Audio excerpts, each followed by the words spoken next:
Bun găsit la Ziua, se apropie! Astăzi urmărim un nou raport european în care se discută dacă Uniunea Europeană mai respectă valorile pe baza căruia s-a construit, dacă Europa mai apără libertatea creștinilor din Europa, Orientul Mijlociu și din restul lumii. Emisiunea este găzduită de Marco Gombacci, care îi are ca invitați în studioul din Parlamentul European pe europarlamentarul Carlo Fidanza și pe Thomas Sandell de la Coaliția Europeană pentru Israel. Haideți să urmărim și noi acest dialog.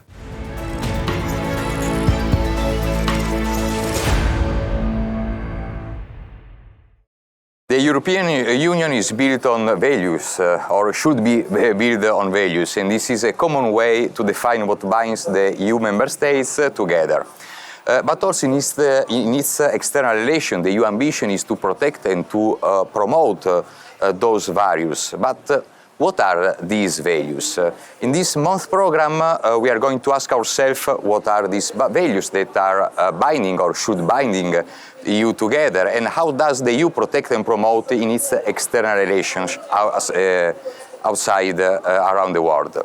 In this studio this month we have the co-president of the European Parliament Intergroup on Freedom, Religions and Belief, Carlo Fidanza. Welcome. Thank you for the invitation. Nice to meet you. And of course, welcome back to Thomas Sandell from the European Coalition for Israel. Welcome back, Thomas. Thank you. Mr. Fidanza, would you share with us what do you think about these values? What are these values? And overall, what should be these values that are binding together the EU member state? And what is the role of the intergroup of religious freedom in the European Parliament? So it's not so simple to answer this question, because naturally we know that democracy, tolerance, freedom of press, freedom of belief and so on are the fundamental rights on which also the EU is based. But on a daily basis, when working on the issue of freedom of religion or belief in this parliament, it's not so common to share this view with the other colleagues when speaking about freedom of religion. And I say this because our intergroup, that is a group, a transversal group of members of the parliament from different political groups, different nations, sharing as an objective, in our case, the defense and the protection of the freedom of religion all over the world, outside the EU, and this is not the case. When we try to bring these discussions inside the plenary, inside the commissions, we see some kind of shyness, we can say, because it's not so simple to reaffirm that freedom of religion is a fundamental right, a human fundamental right. And it is as from the Charter, the international conventions, the United Nations documents, and so on. But when speaking here, it's not so simple to reaffirm it, because we have some kind of relativist ideology. And when speaking about this, it's something like, okay, you are a believer, so it's about religion, so we want to be atheists. But this is a mistake, because what we defend, what we have to protect, is also the right to be atheist, to be free to believe what you want, also not to believe. And for this reason, this is a fundamental right. About values in a more general view, I think that we don't have to lose our Judeo-Christian roots that are the fundamental basis of the European civilization. And this is one of the other issues that we have here. So have a formal democracy deprived of values. This is not necessarily something that you have to share in a faithful way. We can say, okay, you have not to go to the church, but you have to recognize that we are sons of this history, sons of these values, sons of this civilization. Also, if you are an atheist, and I think that we are losing this common sense here, and I think that we have to recover it, because when we speak about tolerance, democracy, freedom of press, we speak of this because we are sons of that value, of those values. And I think this is one of the main challenges here in cultural terms. And why do you think that there is a sort of resistance with some people that they don't want to speak about religions, speak about religious freedom here in the European Union? Because the religious identity is something that defines us. And in our current society, what defines us is a bit under attack, we can say. It's difficult to speak about family, that is what defines us in terms of personal relationship. It's difficult to speak about national identities. It's something that binds us in terms of members of the same national community. And for the same reason, it's difficult to share your vision, your belonging to the same religious community. Because there is a sort of ideology that is against identities, and religious is one of these identities that are under attack, in my opinion. And I think that this is a mistake, because when you choose to ignore your identity, you are just a perfect consumer in a global market, but there's no difference between an European or an American or an Asian, because if we are members of the same global market, we are all equal. We can say we are all equal in terms of rights. Yes, in terms of fundamental rights, but we are different. We have our specificities, and that makes us all different one from the others, and this is the richness that we have to protect and defend in our societies, not to have completely leveled yes. And I think this is the approach that we have here, and that combined with a sort of bureaucratic approach is bringing these institutions to lose part of its soul. And this is our main concern in this moment. And when you are facing also external threats, you have to recognize your roots and your common values, because the others outside have strong and dangerous identities that they use against you, and you have to recognize your roots, to say, okay, we are different from you. You are violent, you are a fanatic, you are a fundamentalist, and we defend our democracy, our freedom, our liberty, because we believe in this. It's not so simple here. Yes, and that's a very good analysis. Do you share, Thomas, this analysis and how well the European Union, according to you, is defending religious freedom? Is it possible to speak about religions in the European Union?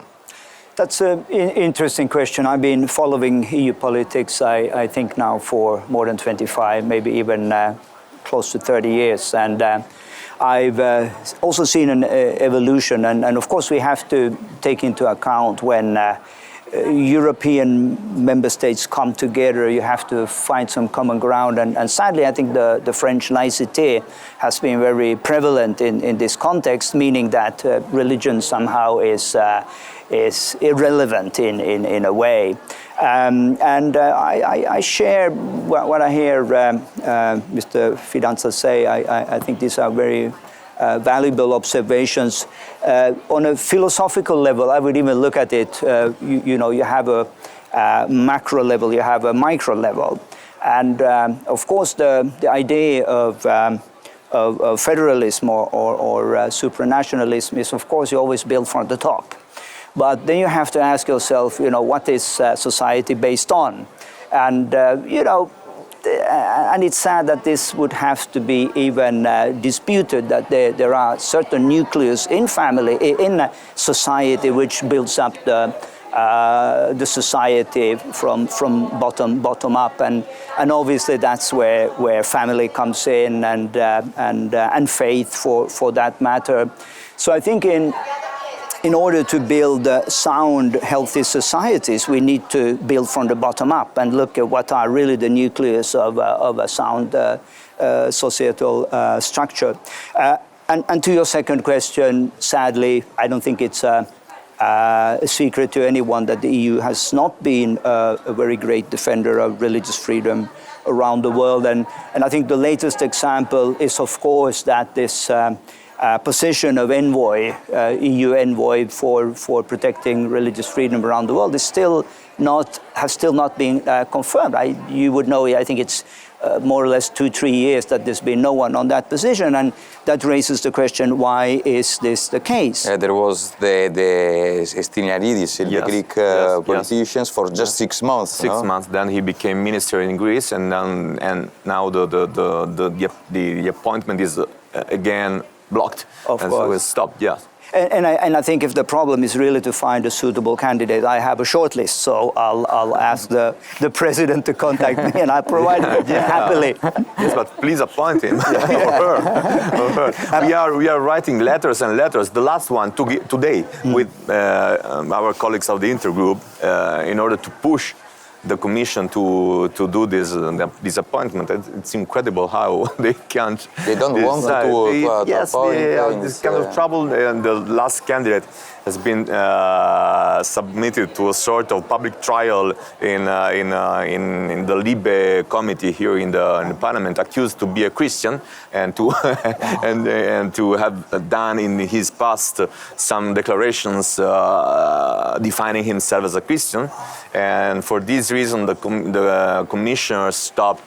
And okay, let's be cautious and let's take care of this. And so, and this exactly is part of shyness of what we said mentioned before. Yes, this is something, and I think that also some sort of Euroscepticism comes from this, because if you see that you cannot define yourself as a Christian because you are blocked, show how much it's difficult to speak about Christian values in the European Union, and plus you see that the European Union almost is ashamed to define itself with the Christian, Judeo-Christian roots. And you have also to consider that we have special envoys for many issues. So, the strange thing is that, okay, you have these other envoys, you can't have an envoy for freedom, for religious freedom. So you can have envoy for LGBT rights. Okay, yes, we have it, him, I think. No problem at all. But why can't we defend with a special envoy this kind of human fundamental right? Marco, if I may add to this discussion, it's interesting the lack of knowledge, first of all, that there seems to be in this chamber of how does a typical Christian look like today? Where is this person from? And I think there's still in the back of their mind this concept from 100 years ago, where the average Christian was white, was from the Northern Hemisphere. But if you look at the statistics, you look at the growth of the global church, a typical Christian today is black, he's colored, he lives in the Southern Hemisphere, he's a poor person, most likely, and persecuted. So I think, these are, we are looking at, say, a Pakistani that just for the fact of having a Christian faith, a faith which is different from the prevalent faith in their society, would be accused of blasphemy. And this is something that the whole chamber should be able to unite against and say this is not right. But I think there's a lot of prejudice still. Perceptions, wrong perceptions. I agree. I personally went, like in north of Iraq, in Syria, to report about the persecution of the Christian in the Middle East, and they knew about the role of the EU special envoy. That probably if you go to Italy, no one knows him. No one. Yeah. But in Iraq, in north of Syria, even in Pakistan, of course, after the case of Aisha Bibi, is something that also the European Union can play a soft power in those areas where they have an interest. So this is due also to the good work that Jan Figel did in the past, when maybe in the first moment in which this role was used in order to apply this soft power in those countries. Yeah, it is for sure. And we discussed about the north of Iraq, Pakistan, etc. And from the intergroup, what are the countries? Can you tell us more about the countries that you mentioned are naturally among the most critical countries. We published our periodical report a few months ago, in which we mentioned and analyzed the 10 countries in which the situation was was getting worse in the last years. And I want to mention Nigeria first of all. This is the most critical in this moment, with continuous attacks against churches, against the Christian communities, rapements, and so on. With difficulty that is major for the presence of two radical groups very active in two different parts of Nigeria, ISWAP on one side and most famous Boko Haram on the other side. And the other problem is related to the role of the government, that is not doing so much in the best option. We have also other options saying that they are a bit helping these radical groups. I want to say that they are not doing enough to tackle these radical groups. We saw also in other African countries a few days ago in Cameroon, another church attacked with nuns and priests raped. So we have this part of Africa that's very critical in this moment, and then we have Pakistan and another part of Asia, and Iraq and Syria and so on. And we have naturally the Arabic Peninsula that is critical, Saudi Arabia and Egypt with the Copt minority. So we have very spread situations. And what we have to do in our view as an intergroup is that EU can condition our cooperation agreements, trade agreements, and so on with these third countries on the defense and protection of this fundamental right. Okay, we can give you money, support, and our partnership and so on, because this is the only concrete tool that we have together with the soft power. But soft power has to be accompanied with some concrete otherwise tool. Of course. And this is the only option that we have. Okay, we can support you, but please now if you want our money, our support, you have to protect the religious minorities. And I think that we have to do this with more concreteness and effectiveness. Yeah. And you mentioned also before, like a sort of prejudice about the Christians, that is white, etc. While right now you say that the majority of the Christians are living in the South Hemisphere, etc. So, and do you think that there is also the problem of a sort of narrative that also portrayed the European as imperialist, etc.? In this concept of not being able to reach those countries and to help them and to speak to them to help to respect some rights? No, absolutely. I think people are still dealing with this, what they consider to be an old imperialistic legacy, and the way they see it was that the Christian faith was part of this legacy, and now they are so sensitive and shy away from in any way trying to be associated with it. But as I said, you know, what I just mentioned is something that anyone who has some knowledge about the global church would subscribe to. But if you would ask here, and it's usually to say, but you know, why should we protect you know, the wealthy Northern Europeans? You know, they are the privileged. But if they would understand, and that's where I think there's really a need for more information, education in this chamber about the situation, if you're a believer, in Pakistan, in Afghanistan, in Iran, in China, in Nigeria. I mean, the list goes on and on and on. And these are not the typical, you know, Christian, what they looked like 100 years ago, 150 years ago. So today, to speak out on behalf of those who are persecuted because of their faith, and it's important to say that this is primarily, again, based on statistics, the Christian community. Of course, there are Muslims, you know, be it in China or in other parts of the world, who are persecuted as well, and other religious minorities. So we are not making a distinction, but statistically, you know, these are indisputable facts. But then we have to look at them and say, you know, who are they and what do they look like? And these are poor people. These are people struggling.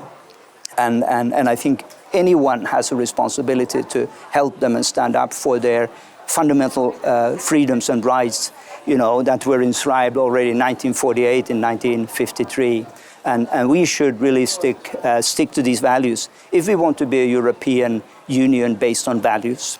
Yeah, exactly. I think that if the European Union wants to tell also to other countries, even within the European Union, how to respect certain values, should be the first one to affirm the values even outside. Otherwise, the European Union will lack some part. And Mr. Fidanza also mentioned the Middle East. You are the president, the director of the European Coalition for Israel. How is the situation of the religious freedom in the Middle East? Are those certain countries that are improving or are getting worse? Yes, of course, we have this interesting development in the Middle East that we've spoken about before in this program, about the Abraham Accords, and I would define it in a simple way to saying there are those countries that are moving in the right direction.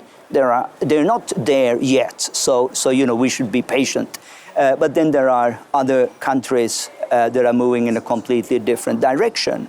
And there we need to, this old saying of using a carrot and stick, we need to use our stick. Speaking about Iran, for example, I mean, as we sit here, people are being killed on the streets of Iran, just simply for not covering their faces properly. And I mean, if there's anything we should be able to agree on here in the European Parliament is that we need to speak up. This is not acceptable in the 21st century. And where is the European voice that these Iranians again need to hear from in Brussels? Coming then back to Israel, of course, this is the only country in the Middle East which has a growing Christian population. And again, here, I think for the European Union, it should be important to, if we are a union of values, to say, well, which country in the Middle East share these values, and which countries are the ones which are completely in contradiction with these values. And that also relates to the Palestinian, state, or be it Hamas or be it Fatah, that, when you openly glorify the killing of Jews, when you create a culture of hatred, and we just keep a blind eye, or we look the other way, and we, pass out another 100 million. Come on, is this European values? It's not. This is another topic where the European Union has his eyes closed, probably is the role with Israel and some extremist factions in Israel. Yeah, it is. Naturally, we are very concerned about what's happening in Iran. The images that we see every day are terrible, and I think that this is something that adds itself to what we perfectly know. We perfectly not all perfectly know the danger that Iran brings to the security of the State of Israel that we want to defend. But naturally, we have ambiguity in many behaviors here in the European institutions. And I think that the role of the Abraham Accords will be very important in that case, because it's something that it's a step in the right direction. It's something that is shaking here the conscience to say, okay, now we can have a different approach towards the Middle East, saying, okay, that can exist a cooperation between Israel and other Muslim states, Muslim-based states, and cooperation towards a better future in respect and agreements and trade and so on. This is a common field that we have to invest on. And I think it's a very good example that the previous U.S. administration gave, pushing for these agreements. So I think that we have to invest more and more our energies as EU in order to do something similar. We should have promoted the Abraham Accords, for example, using our soft power. To have this geopolitical role instead of doing lots of bureaucracy here and documents on everything and regulations on everything. I would continue for hours, but we reached the limit. Thank you very much, and see you next month.